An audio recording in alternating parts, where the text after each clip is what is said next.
Lady Deborah Mailman, one of my favourite icons of the Australian screen. I just think you're an extraordinary human, a beautiful woman, and have this. You just emanate this wonderful energy, and I know that you're quite. I don't know that shy is the right word, but you aren't the sort of person that sort of. No. When you're not in a project, you're just sort of happy to be in the background. Yeah, no, I'm a little bit shy. I'm a little bit reserved. I I do what I need to do and have to do work-wise. And then when there's no commitment around that, I just lock the front door and I stay at home and I'm a homebody. And you choose not, I don't need to know your address, but you choose not to live in LA, Sydney, Byron Bay, where all the celebrities live. No. You live off the beaten tracks, like out of Sydney, so you're not in the heart of it. Yeah. You can be where you need to be when you need to be. But look, there. it's also where I do live. It's not too far away that I can't access, the sort of the big smoke, the bright lights of the city. So it's a really lovely balance of finding the place that I've been in close to 20 years now, down in the Illawarra, and it's just been lovely. But I do, it's easy to get up here to Sydney if I need to. And why is that? Is that because the rat race is too much and you... I'll tell you a story. It actually wasn't anything around that. It was like we were living in Redfern, Darlington prior to moving, and we loved that area. We did feel we wanted a bit more space, but it did come down to my husband's work, and that's what relocated us. And we didn't know the area at all, so when his new work took us down the South Coast, it was like, this is amazing, this is like our new home, and we've been there ever since. So that's how it came about. It wasn't like, let's escape the city. It was a bit of like, we do need somewhere a little bit out of the city, but we were lucky that Matt's work sort of brought him down there. And it suits. It suits, it's me. It's really, it is like, I'm really boring when work, I'm not. It sounds like I've led an exciting life, and I do. Like, being on set is one of my favourite things on earth to do. Like, it's my favourite place in the world, but then my most favourite place is being at home. It's nice. It's nice to have the best of both worlds, right? Yeah. And I imagine from friends that I have that have gorgeous joints down the South Coast, and I think the South Coast is just heaven on earth. Yeah. You can just be. And go and pick up your milk or do whatever you want, and it's just a nice... And also we're sort of in between the escarpment and the ocean, and you've just got this beautiful sort of coastline and this gorgeous sort of mountain range. In terms of just beauty and sort of waking up in the morning and looking out and just go surrounded by just gorgeous country. We're very lucky. Ach so, wollen wir noch Deutsch sprechen? Ich bin Gunzen. Hang on. Ich bin ein Berliner. Ich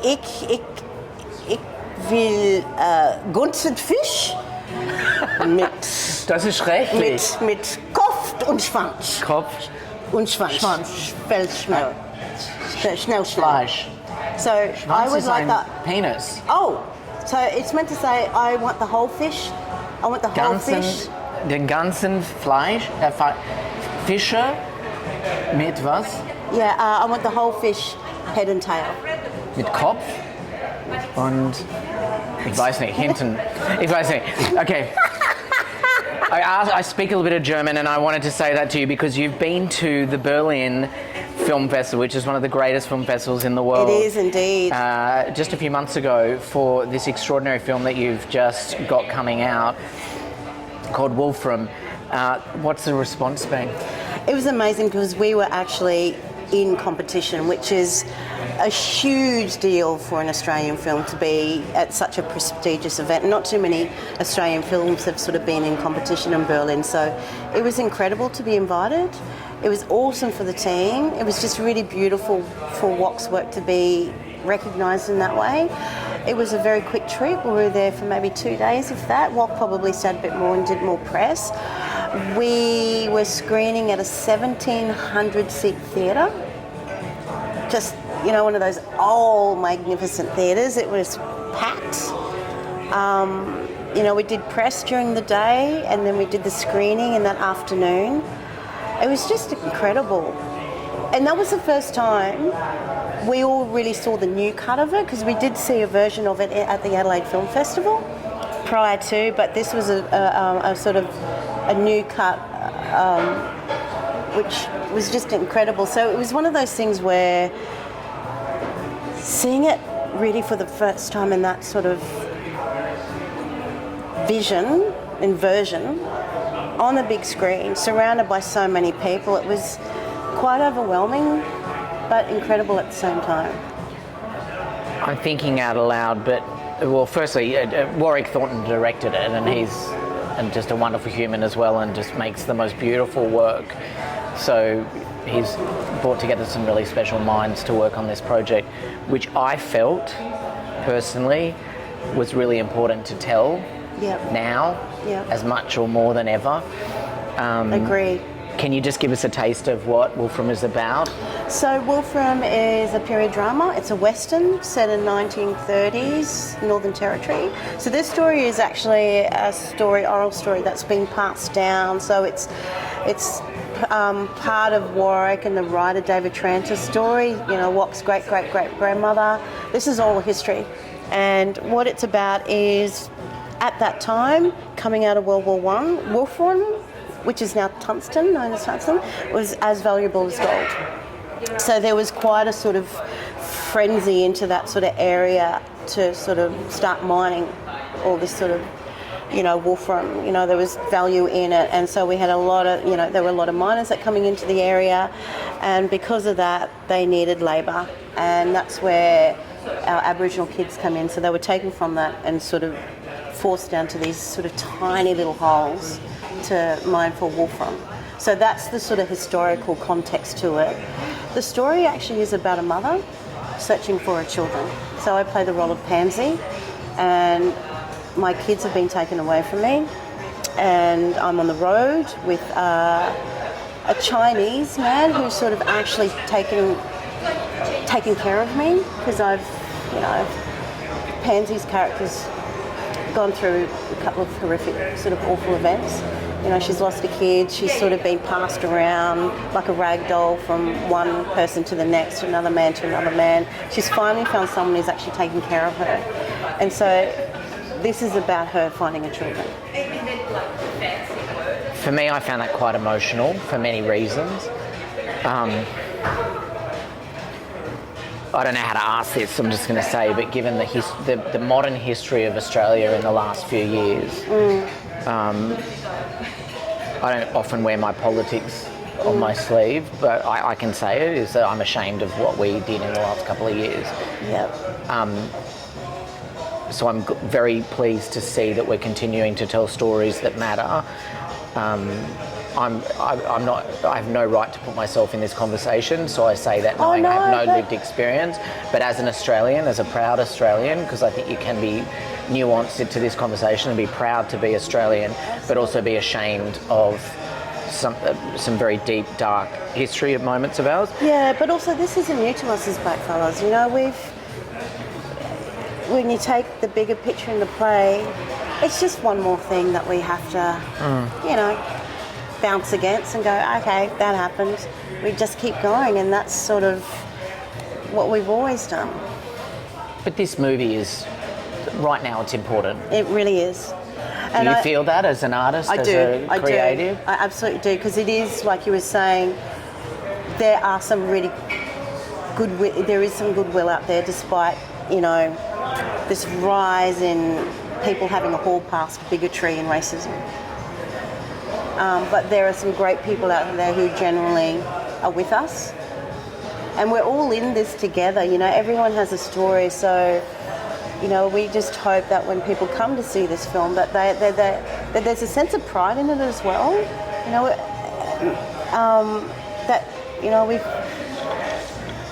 We've only ever cared about wanting to share, if that makes sense. We can't rewind, but we can move forward and acknowledge where we're going. And we need to move forward together. And so this is absolutely important, more so than ever. And there'll be pockets of people who will never change. That sort of their narrative will never change. We just keep doing what we're doing, and we do it really well. We have to do it with this is why I love working with people like Wack and Rachel Perkins, because they are at the top of their game. They're some of the most exciting filmmakers in this country. And that's what I want to be a part of. Do you see yourself as an activist? Only through as an no, not.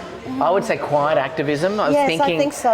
As I walked here, if they made stamps of great Australian actors, you would be on there, so people would be licking the back of your head. And part of your story is the activism you've achieved by just being great when you weren't supposed to be, or you could have not been. I don't know if that makes sense, and I don't mean it to sound... No, but also what sort of Warwick puts this in a similar thing. It's like, it is quiet activism, and everyone has a play in this. You can be the one in the front of the classroom.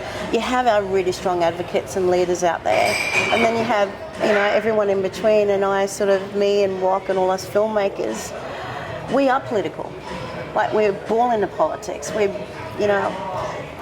History is born under the White Australia policy and everything that's gone before colonisation. So we can't not but be affected by this and be part of it. But what we can do is keep telling our stories, and we do it in a way. We've found a way to do that, which is cinematically. The other thing that it does, take politics out of it for a second. We'll keep politics in there, but it shows Australia in a raw, pure, beautiful way, which is why, as someone who does speak German and knows the importance of the Berlin Film Festival, why I think it's so important to have a cinema that's packed with 1,700 legit film goers that are there dissecting this. Yeah. Whether they like it or don't like it or not. Exactly. They're looking at it and going, holy guacamole, that happened? Whoa, okay. And also even like just domestically, like I didn't know this story. I didn't know about, kids being, enslaved in mine shafts. Like, this is quite a new story to me. Yeah. And this is very specific to, Wack and David's family up there. But, it doesn't surprise me, but it's certainly something that I haven't heard before. You've been part of incredible films, The Sapphires, Brand New Day. I could rattle off a whole bunch, but I guess hopefully, without putting words in your mouth, regardless of where we've been the last 2 or 3 years, I would imagine your hope is that we continue telling important First Nations stories as part of our story. Absolutely. And don't forget to keep doing that regardless of whatever was said. Absolutely, and also make it entertaining. So we can have a laugh. Yeah, absolutely. And Warwick always says that if you can make a film that is entertaining and you don't realise you're sort of learning something, be educated, that's the sweet spot. That's the sweet country. It is. It is. Do you know how good an actor you are? Well, you get all these awards. Like, we were at the Actor Awards and we were on the plane together the other month. And people get excited to see you. I do feel it. I'm not being silly. Like, I do feel it. But then when you were on the red carpet at the actors, you're pushing the young actors forward, which I understand why. But you're kind of like, oh no, but they're the stars, and so you. Yeah, and they're the next generation of storytellers. So I feel like a lot of us all had our turn now. Now it's their turn, and we're here to start. You're not bloody dead, Jesus. No, but I want to. You're just drinking lemonade, for God's sake. We're drinking, but I want to. There is a moment where I'd like to pull back a bit and just not feel like I have to do it all, because I'm not there anymore. I'm very, very particular and very specific about the work I want to do, and I never know what that is until it lands in my lap. And I'm very good at saying no these days. So that whatever comes on the table, it's got to speak to me in so many ways, instinctively, creatively, skillfully, who the people are around that project, and then I'll sort of have a gut instinct around it. Would you say no more than you say yes? I think lately I have. Yeah, in the last little bit. Yeah. Yeah, and also I just, anytime WOC is doing a project, if there's any room for me, I'll always put my hand up. I love working with him. So love working with him. You never did Hollywood though, really? No. Why not? Look, there was, out of the buzz of the Sapphires, there was like, and I went over there for like a week, just to get representation, which I did, and I never went back. I don't want to go anywhere else. I want to be here. This is my happy place. And don't get me wrong, like if there is an opportunity to work with, some great people overseas, but I'm not chasing it. And if it means that, the work becomes less and less and maybe I'm only making one project every 2 years, then so be it. I'll find other things to do. Like what? Ceramics.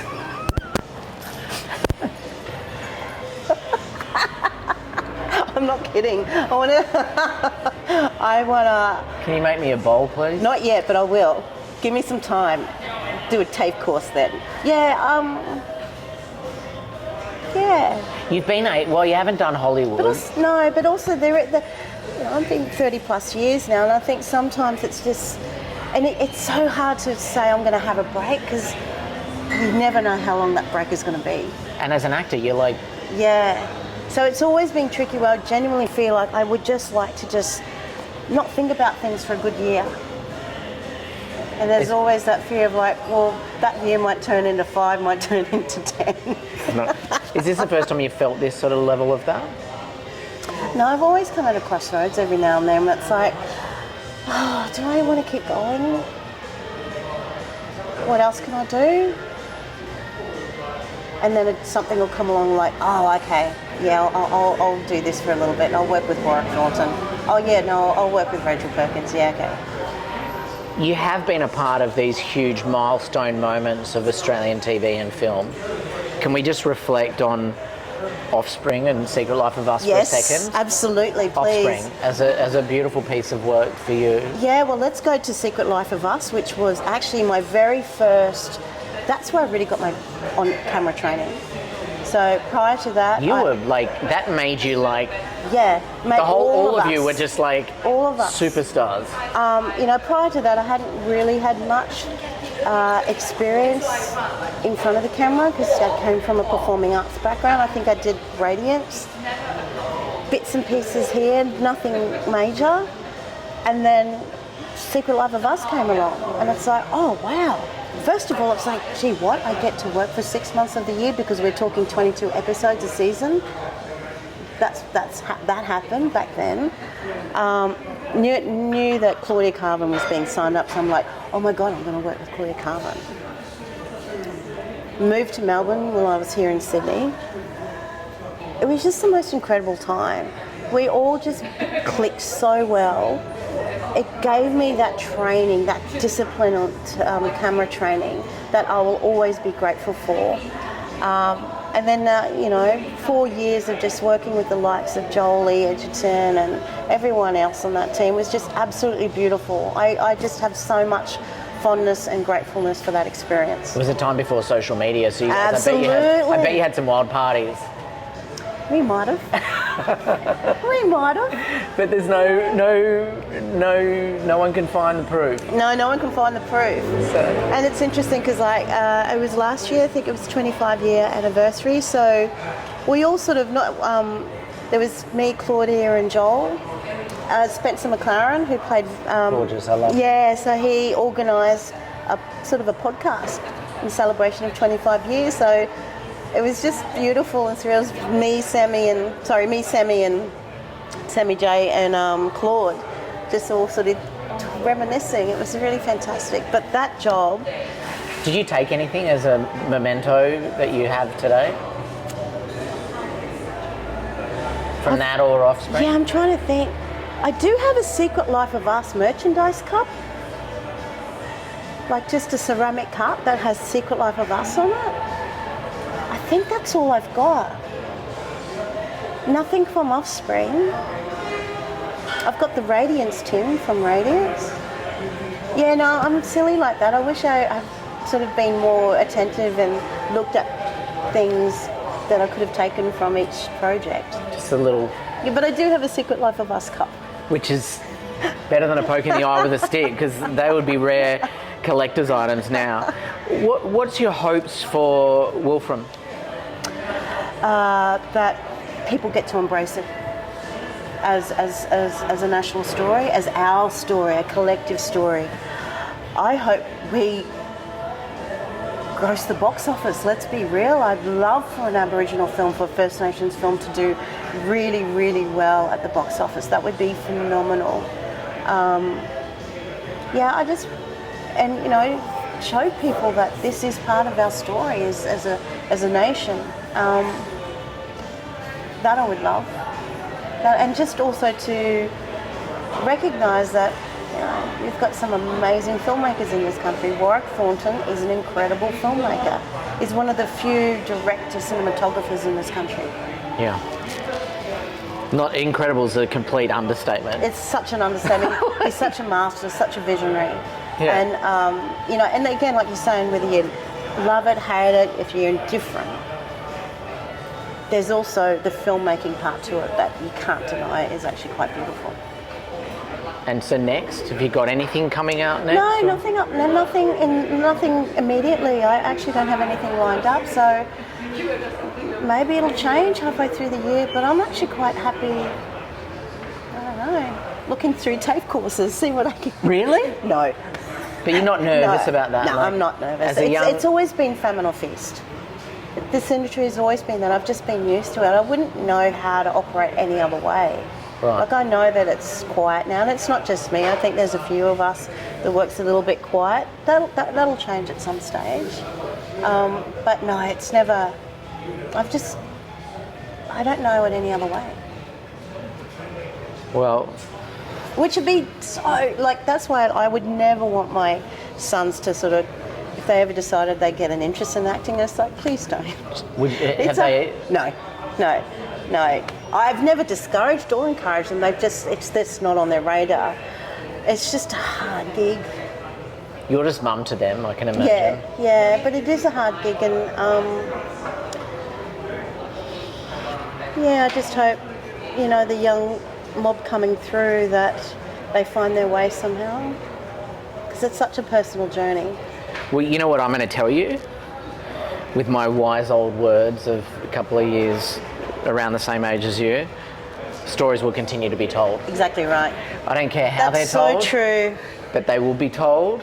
That's so true. And that's what will happen. Yeah, that's so true. I want them to be told on the big screen. I want them to be told on the small screen. Yeah. On paper. Yeah, you're right. All of those things. Stories will be told.